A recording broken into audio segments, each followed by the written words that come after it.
I mean, you know a lot more people than me, Melissa. Yeah. What's your experience of a person who that relationship, that sucky relationship, is their own parents?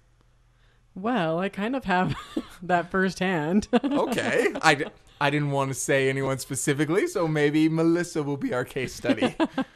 Like I've shared with our listeners before, I am one of those kids that I wish my parents would have gotten divorced because they are painfully married still.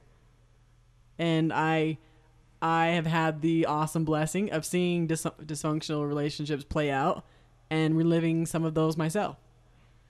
And it's terrible. It is truly terrible to see that and to live it.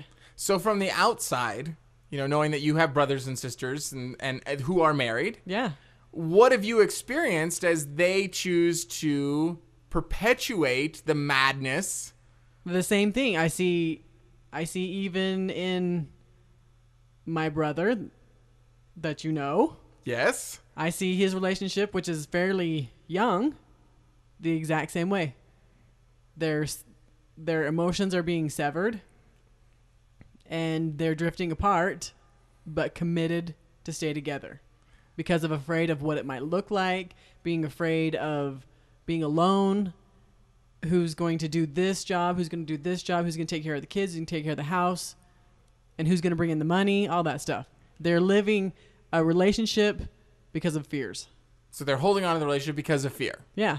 So here's my question then. Obviously, your brother learned it from his parents. Yes. So even if your parents decided to divorce now, it's a little late to reteach your brother. So now your brother's in a relationship. So who in that relationship is accountable to wake up and say, wait a second? Well, they definitely are both accountable to wake up.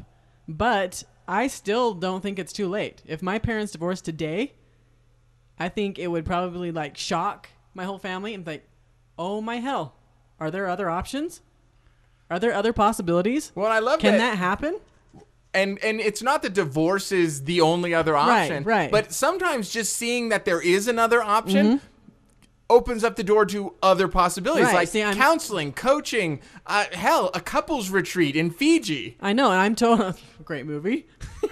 I'm totally open to the possibility that if my parents got divorced today, that my brother and his wife would see that and say, "Oh my hell, I don't want to be one of those that have been married for 50 years next year, my parents." Congratulations. And say, "I don't want to do that in 50 years, get divorced. I want to create max val in my relationships now. I want to create love. I want to create trust. I want to create true connection and enjoy that moment to moment and share that with my kids." That would be powerful. It's awesome.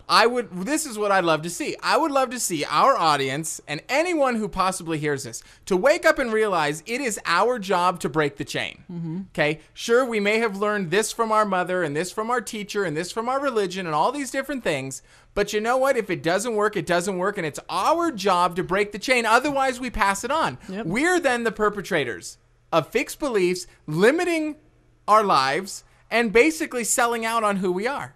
Ultimately, it's up to us, because history is riddled with people like Abigail Adams and Sojourner Truth, and even this woman at the hair salon who painted my hair blue, are littered with examples of people who, faced with a difficult choice. I mean, what could be more difficult than in the 1700s, not only challenging slavery, but women's rights? I mean, you want to be burned as a witch? That's pretty much a good way to do that. Yep.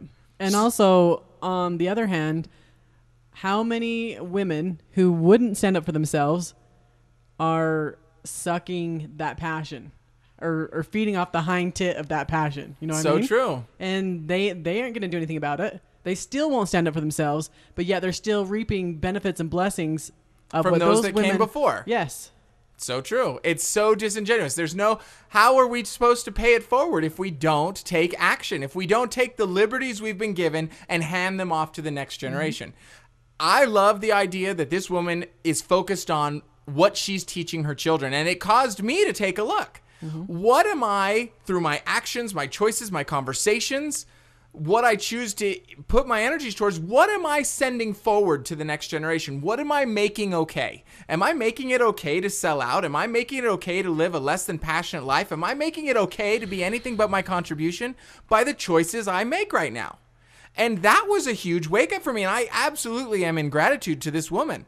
And I'm in gratitude to all of those people who came before her, who have stepped up in their moment and caused transformation just by living passionately. And I'm not waiting for the previous generation to pull their head out, okay? Because if it's to be, it's up to me and my committed action.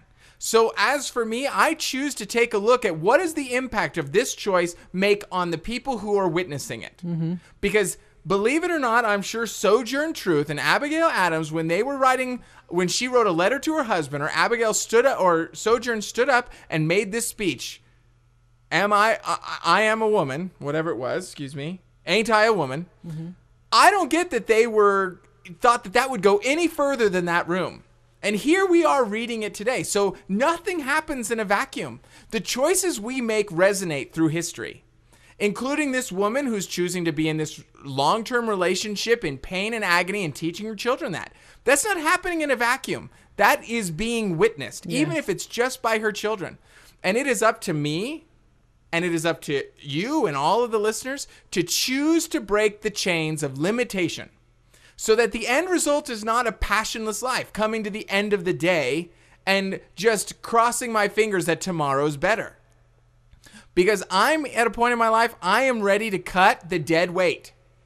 Okay? I don't want to be in a position like that woman and have a relationship where someone's just siphoning my passion and they feel like a weight around my neck. That's not what a relationship is. No. A relationship never feels like, if I don't stop kicking, this relationship's going to drag me down and I'm going to drown.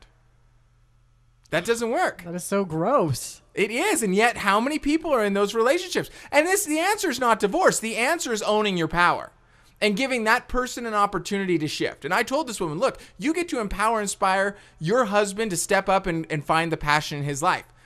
And then you get to step back and let him make that choice, because he may choose to do nothing different, at which point you get to own your power and create different results. And maybe that looks like divorce for you, but it certainly doesn't look like more of the same.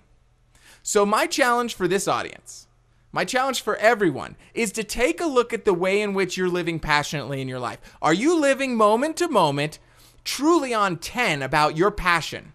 Are you a fountain of passion such that everyone around you is feeling that and inspired to live their passion and truth? Or are you one of the weights? Are you one of the people who are dragging the rest down? Are you sucking passion from people? Because if you're a passion suck, get out of the way. You just have to have the courage enough to let go and go live on a desert island somewhere. Because I guarantee this world would be a different place if everyone was living their passion. And that's the challenge. Live your passion. Take an example from the people in history who lived their passion and changed the world. Gandhi and Abigail Adams, and hell, even Ben Franklin, for all his womanizing and syphilis, still changed the world through his passion for innovation. So why can't we do the same now? Because I don't know how far my ripple's going to go. All I know is it's up to me to live in my moment and be passionate. Are you open for this challenge, Melissa? Yes, I am. What would be different in everyone's life if they take this on? Be a witness. Testify, girl. Testify. You know, the interesting thing is I had much of this come up for me this week. And a good friend of mine called me on somewhere where I wasn't living my truth and living my passion. And I feel absolutely free because of it. And being able to cut a tie and release somebody, I feel full. And if anyone else can feel the fullness and the joy that I feel today by standing up just in one aspect of their life, then that right there could change the world. The perpetuation of that and just the momentum, it's boundless. So the ball's in your court, people. It's up to you to live passionately. This is Talk is Cheap, and we'll see you next week. Talk is Cheap is a 16 Stone Media production. This show is hosted by Jason Beckett and co-host Melissa Barlow. All rights reserved. Copyright 2009.